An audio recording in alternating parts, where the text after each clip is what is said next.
What a day for the NBA opening day. It is like one of the best NBA days that we could ever have. Like NBA on NBC really changed a lot. Like their presentation was so good. Like I give out applause to the NBC team. Like they made NBA fans or general fans feel like the NBA is back and the NBA should be what it is. Like we didn't get a like commercial during like 4 minute basketball game or like a commercial during the banner. Like there's no even commercial during the lineup. So like it was good. The presentation was perfect and I really hope and pray that it will be this consistent during the whole season because bro, NBA on NBC, that's good. Like that's great. The last time we had like this was Jordan, and Jordan was in halftime. Michael Jordan was there in halftime talking like there's still competitiveness in him. So like great work for NBC. I love the presentation. I love the small details with the three emojis, with the dunk slam dunk emojis when somebody scores like that. I love the presentation of NBC. It is so good. But now let's go on to the NBA games.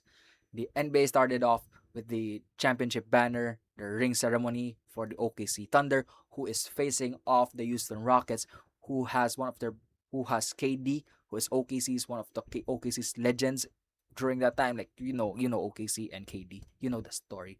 So like it was a great game. Steven Adams and Jeff Green were sitting down there looking at the banner, like they were all former OKC players. So like it was also a good thing. It was a good thing to watch, bro. So it was wonderful to watch. So now let's go on to this game. This game has been so good, bro. Like this game is so good. It reached to double overtime. Double overtime. First game in the NBA. First game of the season. First game, bro. First game. And we reached double overtime. We had the drama. We had the basketball. We had everything in this game. Like in this game, it was a close game from first to like think 5 minutes of like second quarter before the Houston Rockets took a massive lead. But Shea was passive in this game. Shea was still passive in the first half. He wasn't like really scoring that much. Who led in scoring for the OKC Thunder? It was Chet Holmgren. Chet Holmgren was the guy for the OKC Thunder in the first half. He improved his range. Like we know he's a great scorer in the paint, but he improved his range. Like his range was so good. Like he is comfortable in the three-pointer. That's how confident he was. That's how good he was. Like he ended the game 28.7 rebounds and I think let me see, I think he like ended with five three-pointers. Let me see. Um he ended the game with two three-pointers. But he was confident in those shots. Like the mid-range, like he was confident in those shots. And that was what we wanted from Chet Holmgren. And he did that. That's what that led OKC to have like a close game with the Houston Rockets. The Houston Rockets, on the other hand, they were good. Like they were, you know, everyone scored. Like it was balanced, well out. Like KD, Upper and Sengun, will talk about him later. And Thompson, like they were good. In the third quarter and the fourth quarter, Shea was the guy. Leading to overtime and double overtime, Shea was that guy. 13 points in the fourth quarter. I don't remember how many points in this overtime and double overtime, but he was that guy for them. Shea led the team in scoring with 35 points, 5 rebounds, and 5 assists. Like he was so good. But the problem with Shea in this game was that he missed free throws. He was a 90% shooter in the free throw line last season, and he scored a missed clutch free throws in this game, especially in like fourth quarter in overtime. Like he missed clutch free throws. So, it was a problem for him a bit, but they still won. Though it has no problem, but they still won. But the thing that led OKC to come back from a major lead from the Houston Rockets was their defense. Kayson Wallace, Alex Caruso, they were so good defensively. They were so good, and that's what led them to having a great run and made the OKC Thunder have a close game again and tie and then reach to overtime and double overtime. So their defense is still elite. Remember, this team does not have Jalen Williams and Isaiah Joe or ISO Joe. So like this team is still good. Like off the bench, yes, I forgot. Also in the first half, AJ Mitchell was also that guy for the OKC team. Who is AJ Mitchell? AJ Mitchell is their backup point guard or shooting guard for this OKC who got injured last season and only played 34 games. He ended the game 16 points, 3 3-pointers off the bench. Like he is so good. Like this OKC team, they are deep, bro. Like anyone in their bench could score. That's how good this OKC team is. And they were not like rattled or something. They were confident even though they were losing. And that's how good this OKC team is. So we should not like count them out for a back-to-back because they could pull out performances like this. Even though Chet Holmgren fouled out, like Isaiah Hartenstein fouled out, I was even shocked. Like double overtime, like last 2 minutes or 1 minute, they're going small ball. I was shocked. It's like you going up against like almost like 3 7-footers out there, and then you put on a small lineup. They proved me wrong. They were quick. They were fast. This OKC team's just different, bro. This OKC team is just different. So shout out to the OKC Thunder. Now let's talk about the Houston Rockets. The Houston Rockets, bro. If you talk about the Houston Rockets, you need to talk about Alperen Sengun. Alperen Sengun has been so good. I have a prediction that in the next 2 to 3 years, if he doesn't get injured and he plays like this or even better consistently and leads the Houston Rockets to a top 3 seed, he'll be in MVP conversations. He will be in MVP conversations. That's how good this Houston Rockets is, and that is how good Alperen Sengun is. He will be in MVP conversations. And I won't be shocked if in the next 2 to 3 years, he will be that guy to win MVP. He is called Baby Jokic for a reason. He showed up in this game. He ended the game, again, let me check, with 39 points, 11 rebounds, 7 assists, and 5 from 3 points. Like, he is the first guy. Wait, let me see. He is the first guy in NBA history to record at least 35 points, 10 rebounds, 5 assists, and 5 3-pointers made in a season opener. So shout out to Alperen Sengun. Alperen Sengun is so good. And if you watch the Houston Rockets, you need to put an eye on Alperen Sengun. Now, KD fits in smoothly. KD is that guy for them. And yes, there will be times KD needs help, and that help should come out on Jabari Smith Jr. Jabari Smith Jr. should be that guy for them. If someone needs a shooter, he should be that guy. He needs a scorer, he should be that guy. A defensive anchor, he should be that guy. Dick Jabari is that all-around type player that this team needs. And I tell you, they need that guy, especially if KD relies on someone on the three-pointer. He should be that guy. He should be the one to make that shot. Jabari Smith is that guy for them. Like, he should be that guy. I'm telling you. I'm not lying. He should be that guy. And he should do that consistently. If they want to win a championship, he should be that guy for them. He should be that someone they could rely on. Like, yes. Yeah, I have notifications on. So like, he should be that guy. Like, I have high hopes on Jabari Smith this year. So like, he should be that guy. Like a scorer, a 3-point shooter, whatever they need, he should be that guy. He should be that glue guy for them. But if they want to win a championship, they need to fix one problem. And that problem is their point guard. Like, there are times when in the minutes that Amen Thompson played as point guard, it is good. Like, it was great. It was good. But there were times wherein like you feel the lack of point guard. Like the ball was not really moving.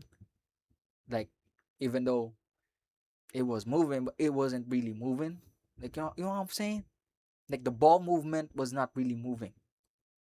So it's just called ball because it's not movement. It was not moving, so it's just ball. But like, when you watch this game, there are times where they like they need a point guard. Like, they need a point guard. Amen Thompson, who is my most improved player, did great. Uh, Before he got injured, he was aggressive. He was good defensively. He was great in all of that. But you know, when he got injured, Reed Shepard took in. Reed Shepard is bad. Like, I know he could still improve throughout the season, but his defensive, nah. Also Tari Eason, nah. Their defense was bad. Tari Eason played bad. But yeah, like, offensively, we know Reed Shepard is a good shooter. He's a good shot creator. But nah, playmaking defensively, nah. He's having a hard time creating plays for the team. So like, nah. They need to really improve on that one, bro. The Houston Rockets, they need to find a solution to that point guard problem. And I don't know who they could get, or I don't know who they would trade, but they need to find a solution on that point guard problem. And that injury from Fred VanVleet really hit them. So yeah, there are times when they relied on their playmaking on Alperen Sengun, which was okay and which was good. We could see Alperen Sengun bring down the ball, like, it was good. But there were a lot of times when you need to be like, it should be a point guard, like a point guard with good vision, a point guard with all those skills.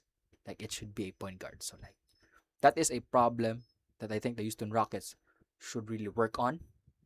Their 2-3 defense, especially with their tall lineup, was good because no one would score or no one would like enter with Amin Thompson and Jabari Smith Jr.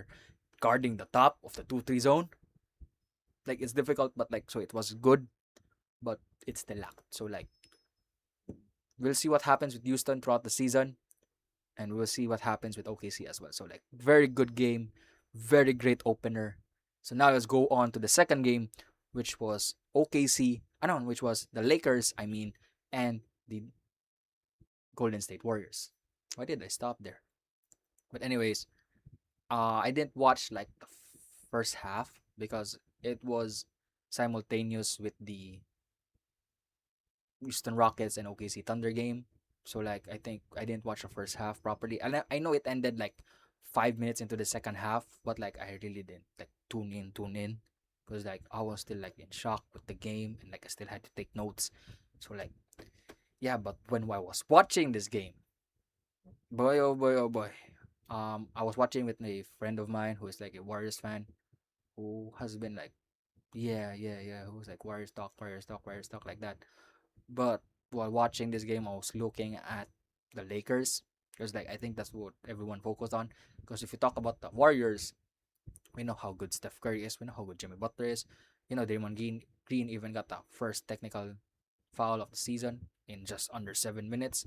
So like, we know how good this team is. We know that we still, when we talk about Warriors, we're still thinking about the Jonathan Kuminga situation. If we're going to trade him, if we're going to do that stuff, what we should get. Like, that's what you want to talk about when you talk about this Warriors team.